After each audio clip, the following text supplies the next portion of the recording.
Hi, welcome to Miss Download. I'm Cheryl Poirier. Now, I've heard it said that everyone has a book in them. Well, this year, I'm going to write my book. So I went looking for some software to help me organize my thoughts, and I found YWriter 5. It's created by SpaceJock. You can find the program on twocows.com, and it is free, unless you want to donate some money to SpaceJock, which he lets you do via PayPal. Now, if you've ever sat down to write something and gotten confused or lost, this is your program. This is the opening page of YWriter, and it allows you to do a lot of different things. Create chapters, create scenes, put in characters, add locations, add items as well. It's very thorough. Now, when you download the program, you'll also have the option of downloading a quick start guide. I highly recommend you do this. It runs you through a tutorial to help you get started.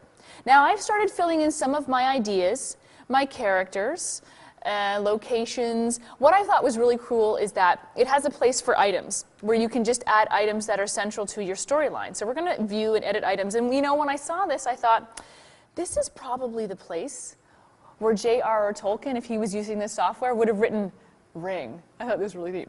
What I also really like about this program is that you can write whatever ideas that you have for your book or your story. You can create it as a chapter, so you can create a new chapter or a new scene, and then you can just leave them and go back to them whenever you want to, or go back to them whenever they fit into the story.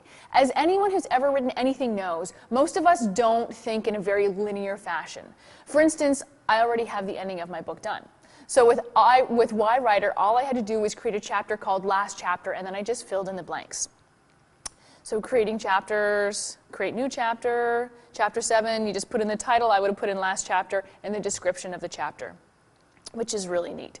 So I have my ideas down, and I don't have to worry about cutting or pasting them later if I'm using kind of a Word format. That gets a little messy. And when you wish to write, when you actually wish to go ahead and start writing something down, we'll click on a chapter over here, and we're going to put in a scene, create new scene, and up pops your actual text box. So this is the box where you actually start writing your story.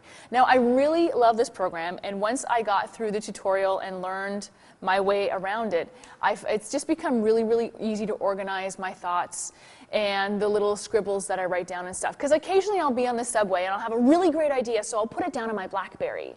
And then I'll get home and I'll just leave it on my BlackBerry because I don't have a place to put it. But now with YWriter 5, I have a place to store all those ideas so I can easily find them later and then just plug them into my storyline. So I'm using YWriter 5 to write a book called My Dead Best Friend. But it's a comedy. I know, it's weird. Email me at cheryl@butterscotch.com and let me know the title of your book. Keep watching Miss Download at butterscotch.com for some downloads to really get you rolling in 2009. Thanks so much for watching.